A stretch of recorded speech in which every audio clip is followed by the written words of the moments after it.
Hi there, you're with BQ Prime, and this is the fine print. The GST Council's 50th meeting has just ended after a long Tuesday. And among the highlights of the decisions that the GST Council has announced or taken today is one on online gaming, the second on GST tribunals, and some decisions on rates of goods and services. I'll come to the first one first, and that's the online gaming decision. It it will make the industry extinct. It's unconstitutional. It sounds the death knell. These are some of the initial reactions that we are getting from the industry because now the GST Council has decided that a GST levy of 28% will be levied on the entire face value or bet value that comes to online gaming platforms. To understand how all of this will impact industry, I'm joined by MS Money from Deloitte and Abhishek Rastogi. Abhishek, Mani, thank you for joining us here on this late Tuesday evening. Abhishek, I'll come to you first. Uh, the industry has been clearly caught by surprise. There was a lot of lobbying, a lot of back and forth stakeholder consultation that happened on this.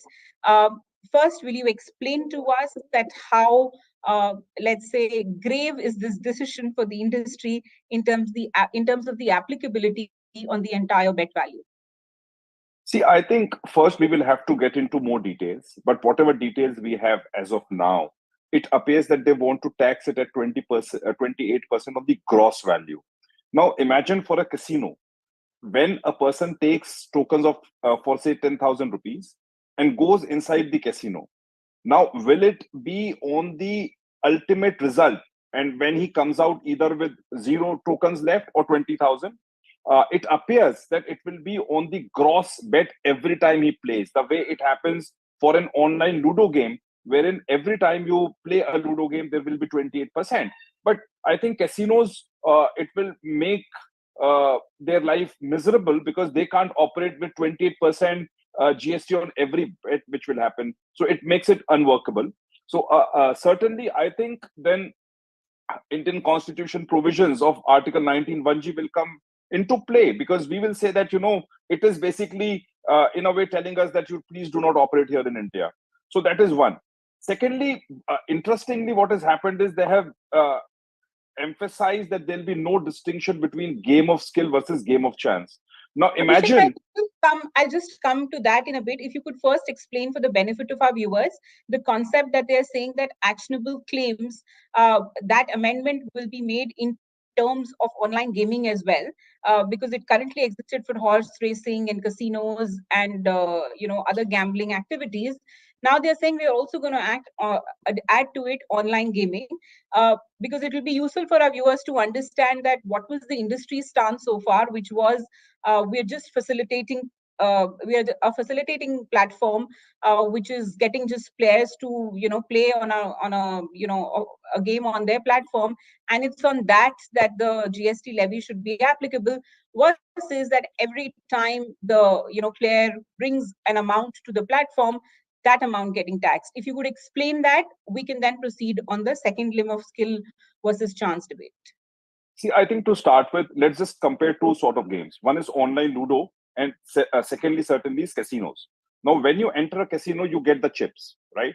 So if you take 10,000 rupees chips, ideally, if you come out with nothing, then that 10,000 is taxable. It is absolutely understandable. What happens in a situation wherein a person goes, wins, and comes back?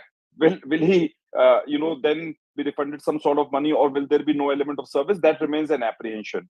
Now compare this, and now what will happen is, if we read the provisions as they've been announced, it appears that every time you bet on a roulette table, there'll be 28% tax on the gross value of the bet. Now, if that happens, it will be a killer. It can't survive. It won't work. Now, imagine the same situation for online games such as Ludo, wherein a person is contributing 100 rupees each, four people are contributing 100 rupees each, and there is 28% tax on the contributed amount. There the situation would be different because these are small stakes, and winning or losing, etc., may happen at different levels. Now you compare the third situation wherein the game is being played by someone, let's say a chess game, and you are paying 28% on the amount of which this person is or a child is, paying to play that game. So all that becomes taxable at 28%. All of this will have different permutations, combinations, variations, and upon that, now the issue of actionable claim. Because if the GST Council today says that they would make the amendment, will the amendment be retrospective? Are these under actionable claim till today, till these provisions are not amended? Now, what happens to the tax which has already been paid if you're making this under actionable claim from today onwards, or let's say from a prospective date? So I think it will open the Pandora box now, and of course there will be a lot of issues of whether there is an element of service, etc., when this betting happens, and to what extent is the element of service. So, for instance, to summarize all of this, the element of service or the consideration with respect to the service cannot be more than the amount of the revenue of either the online gaming platform or the casino, because the revenue or the consideration will have to match at some stage, and there has to be a reconciliation. The moment there is a mismatch between the two, I think we are going in the wrong direction. Okay, Mani, come in here. Several issues that Abhishek has pointed out. Add to that, while I don't think there was a clear statement from the FM, but the Maharashtra minister had told reporters before the press briefing that we are doing away for GST purposes the distinction between skill and chance, and that's been a historical debate even pre-GST. Most recently, in the Gamescraft matter, the Karnataka High Court held Rummy to be a game of skill and agreed with the company's assertion that an 18% tax should be levied. Uh, Come in here on how, and probably is it safe to assume that this will all be prospective given how GST Council has functioned so far? Can you sort of weigh in on these three aspects? Sure. I think what we all need to understand is the fact that there are a lot of technical arguments, as Abhishek rightly pointed out. We have to remember that this GOM is possibly the longest serving GOM that we have seen in GST. If my memory serves me right, they have been at it since October 2020. That's when this was formed. So it has taken 2.5 years for the GM to come to a conclusion. The reason why I'm mentioning this time frame is, to me, that indicates the complexity of the issues that the GOM had to examine. We have seen many other GOMs coming out with their recommendations in 6 months and 3 months and all. The fact that it's taken more than 2.5 years, to me, indicates, even to the GOM, it's a very, very complex issue. And they have to consider a lot of things in order to come to a conclusion. Now, whether their conclusion is right, whether their conclusion will impact the gaming industry, Abhishek has covered all of those. My take would be that, look, from a legal law perspective, we have a Schedule 3 in the GST law, which today considers 3 line items. It considers betting, it considers gambling, it considers lottery. So technically, it doesn't consider online gaming. And now what is proposed in terms of law is to include the term online gaming in that. Now, there can be a lot of debate on whether online gaming is similar to betting, gambling, and lottery. So in law, we have the concept of, words which precede a word also give color to the subsequent word. So is online gaming similar to those? I'm sure there will be a debate on that. And Abhishek and many other, lawyers will argue that, fiercely in the times to come. To me, the key issue is that despite being an issue which is causing a lot of difficulty to, the industry, whether it's a game of skill or chance is again a separate aspect altogether that has got opened up. Because fairly long back, there was a need to distinguish this for other purposes. That may not be from a tax perspective, but in the past, the Supreme Court has also said that whether something is a game of skill or game of chance, you need to distinguish. Now, the GST Council, in its wisdom, has said for GST purposes, we don't need the distinction. It's the same. That may also be because of the practical challenges they would have encountered in distinguishing it the moment there is a leeway. So if we have two different set of tax rates, one for game of skill and one for game of chance, how do the tax officials at the administrative level go around distinguishing which is a game of skill, which is a game of chance? So they seem to have gone by. Then it seems fair, right? That they're doing away with this distinction, which I gives don't think everyone it's clarity. fair. I think what they have done is they have taken the simplicity route. They have taken the simplicity route to say that this is so. There are a lot of online gaming, platforms which have been set up over the last few years. It's a very big business in the country overall. It is also a business which it may have some negative social connotations, but it's also a business which is a very large employment generator. So there are pluses and minuses, like it is there for every single, business. But to me, the fact that the GST Council has taken 2.5 years to deliberate and come to a conclusion on an issue like this indicates the complexity of the issue and the importance they have attached to the issue. They have not come to a hasty decision. They have come to a very well thought out, very well debated decision. They have taken inputs from a lot of experts. They have considered the industry representations. The final conclusions, I'm certain are extremely disappointing. I'm also disappointed. But they seem to have considered a lot of things in coming to a conclusion. Sure. Mani, just help me with this, and this was a question that was posed to the FM as well, that look, while you are able to regulate the, if I can call them, players in the Indian market, how would you sort of apply this to people or, platforms outside of India? That is one. And two, what are the, let's say, implementation challenges that you can immediately foresee based on the information that we have so far? See, it will be very difficult to regulate players who are international players. It's extremely complex to do that. We have realized that in the past, when there was a challenge in respect of crypto traders also. In cryptocurrency situation also, we had the same situation where we had a lot of players outside, and it was a struggle to regulate them. Because many of the players, many of the international players, again, will be changing their jurisdiction, possibly every 2 years or so. They will not be operating from the same jurisdiction again. Extremely difficult to tax them, extremely difficult to, make them pay the Indian taxes. And when I say make them pay the Indian taxes, not only the GST, would be very difficult to make them pay any Indian tax, including an income tax. So that is something which I believe they are cognizant, and possibly they would be having a plan in place on how to regulate them, which possibly is not being discussed at this point of, time. Okay. And any implementation challenges that you immediately foresee? So to me, the implementation is a little away, because the way I look at it is, first the law has to be amended, and here we are talking of amending Schedule 3 to include online, gaming.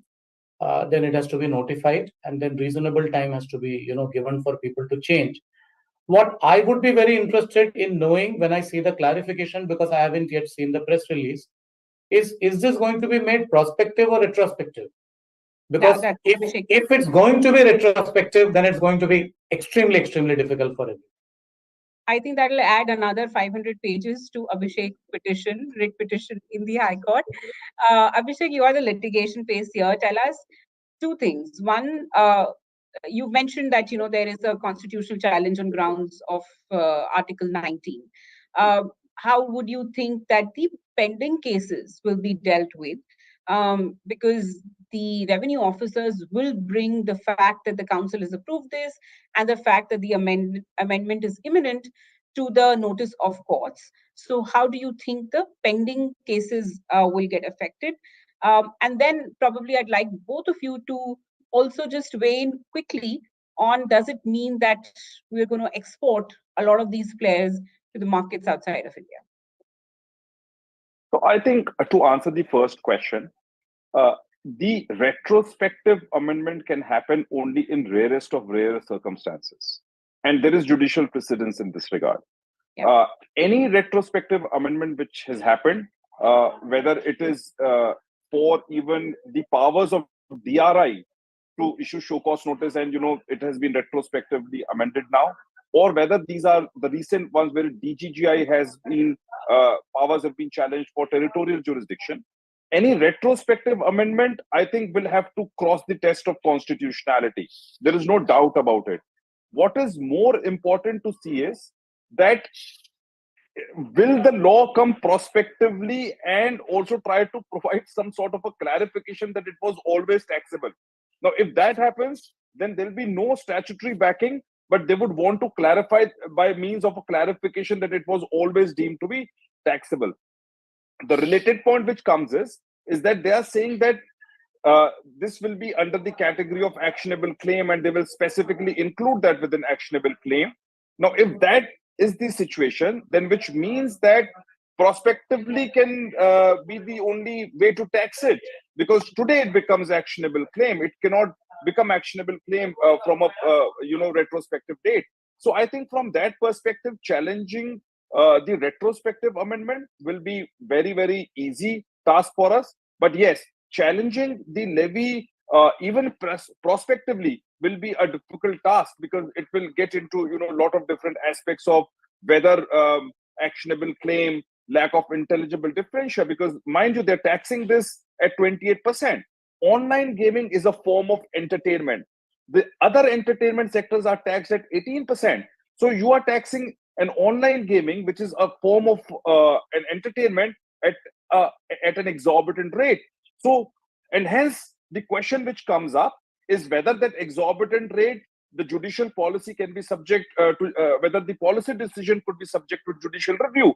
So, a lot of these questions will come up before the court, apart from Article 19(1)(g). So, these will be interesting times ahead for online gaming and even for the casino sectors. The casino sectors can additional argue on the point that it will completely kill them. So on one side, you want to give the licenses to these businesses, but you are making them unviable. Unviable.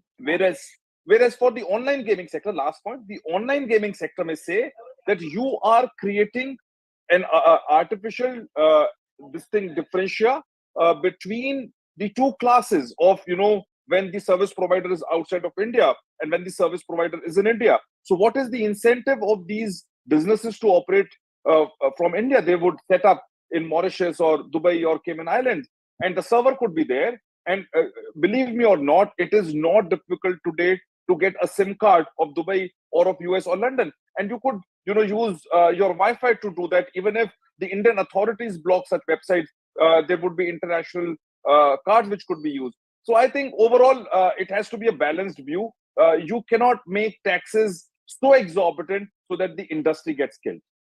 Sure, I have no doubt that there'll be creative structures as a consequence of this amendment. Mani, the second important decision today that the council has taken and much awaited is setting up of GST tribunals. There's a 4 to 6 month roadmap. What the FM has said that, look, states have submitted their request on in terms of how many benches each of the states wants. Initially, I think the idea is that you give at least a go-ahead for state capital, as well as any high courts that are there in that state. How do you see this pan out in the next few months? Also, the fact that different state benches for businesses that are present in different states, what do you see as a challenge for them? Because I mean, we have high court, high courts ruling differently on different issues. Now we are talking of GST benches and that many more, right? Okay, so one is we have just completed 6 years of GST and we still don't have a tribunal. To me, that seems to be a bit of an aberration. It's taken a very, very long time to get the GST tribunals up and running. Even now, I don't know how long it will take to operationalize it. Because they need to typically look for premises, they need to set up an office, they need to have the staff to run it, and only then it can get started. So we are a little bit away.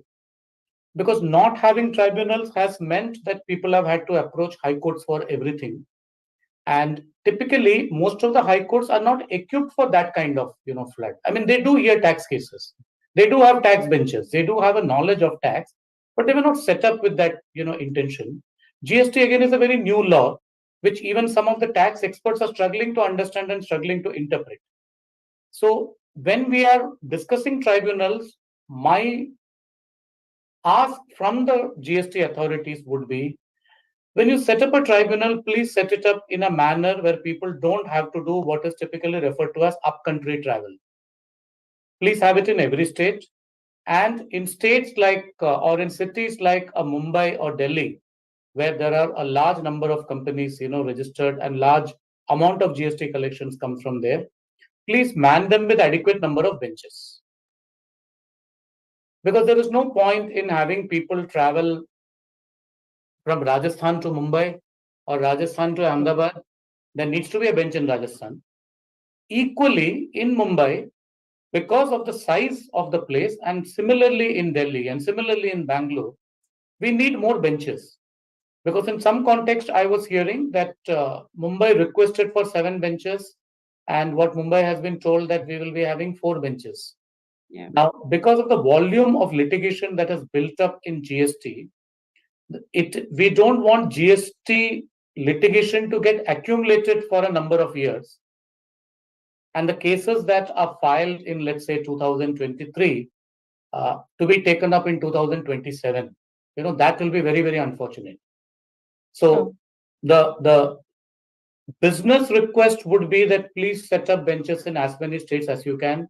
Sure. Get them up and running as quickly as possible.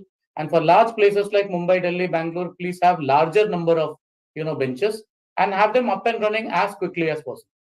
Sure. So that's the administrative side of it, Abhishek. What do you make of the fact that, and how will businesses navigate the fact that there might be, different outcomes in terms of judicial pronouncements from these different benches that are being set up?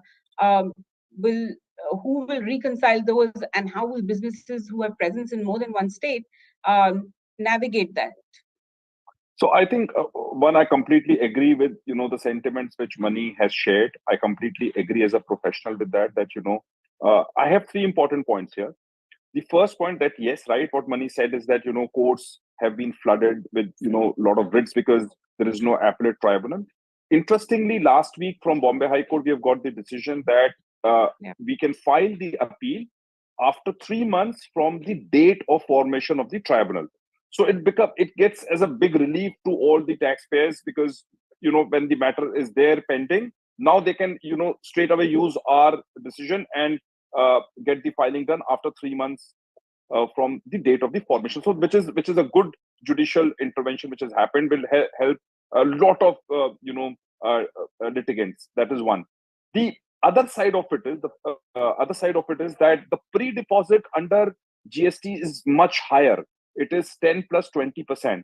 So 30% of the amount is out of pocket, and 30% is a huge amount. Mandatory pre-deposit of 30%, and then you will have to file the appeal within 3 months from the date of formation of the tribunal. Now, what will happen is, as Mani rightly mentioned, that there'll be the floodgates will open. There'll be thousands of appeals which will be filed before the tribunal, and 30% of the money is stuck because the pre-deposit is very high. Now, what will happen even after formation of the tribunal, where Maharashtra wanted 7, we get 4, which means that you end up paying 30% pre-deposit, and your matter will not come on board. And hence, what will happen is there'll be delayed, justice. There'll be delayed, refund of money, or if you want, to expedite, there'll be long queues. So I think that in itself will be a challenge. Now a lot of people will mention priorities and all that will happen. So I think not a very good sign that 6 years, and now also it will take some more time. It's not that this announcement has happened, and as Mani mentioned that there'll be infrastructure problem, online filing problems, then what will come first, members, appointment, etc. So I think not a very good sign for litigants. So I think if you talk about the solution, and I think we must give that through the medium of your channel to the GST Council, that the pre-deposit amount of 30% must be reduced in those cases, because the tribunal has not been formed today. Why should litigants suffer for 30% of that litigated cost? Because there is time value of money. So I think at least that sort of relief can come. It will really help the industry. All right. I will quickly touch upon the rate decisions before I let you both go. Mani, 2 key decisions. One is the food and beverages being served in cinema halls. That will be taxed at the rate of 5%, and changes to, how SUVs got taxed. So some nomenclature loophole that was there so far. Now the council seems to have fixed it. Yes, I think both of them were long overdue. So if you look at what has happened in respect of the cinema halls and multiplexes, is that cinema services were attracting GST at 18%. but restaurants in general attracted a GST of 5% without input tax credit. And the question was, if the restaurant service is provided in a cinema hall, what happens to the popcorn? Does it attract a GST at 18 or does it attract at 5? Now, to me, the logical answer is it should be 5 because, when you say a restaurant service, a restaurant obviously provides food. Yeah. So, but there was a debate, and therefore I'm glad that they have clarified by saying, it will be the same rate as restaurant services, 5%, but with no ITC. As far as SUVs are concerned, I think the confusion was because of the nomenclature that was used, where there were 4 conditions which were required. One was it was required to be called an SUV. It had a length, the length of the vehicle was more than 4 meters. The engine capacity was more than 1500 cc. And the ground clearance was more than 170 mm. So because of this, what happened was there was a nomenclaturing which some automobile companies had, which was called an LUV, MUV, etc. So that led to a confusion on what would be the rate of the cess. So there was no confusion in respect of the rate of GST. The confusion was in respect of the rate of the cess. So what has happened now is that the term SUV has been removed, and the other 3 conditions which are there, those are the conditions which will need to be fulfilled. There was an added condition on whether the ground clearance was the laden weight or the unladen weight. And that again has been clarified today to say that the ground clearance is the unladen weight of the car. And to that extent, I think the automobile sector will be very relieved today. But you will see an increase in terms of, let's say, incidence of tax on some of the vehicles that were calling themselves an MUV or LUV, as you mentioned. I'm not sure what rate of tax they were paying in the past 5 years. I'm not sure whether this was an ask from the industry to clarify or whether people were in fact paying a different rate of tax. So maybe we'll have to wait for them to clarify on that. Okay. All right. Abhishek, many thanks for waiting with us here on BQ Prime as the council wrapped up its 50th meeting. And of course, in the days to come, as some of these aspects get notified and clarified, we'll keep coming back to you for answers. Thank you for joining us here on BQ Prime, and thank you so much for watching.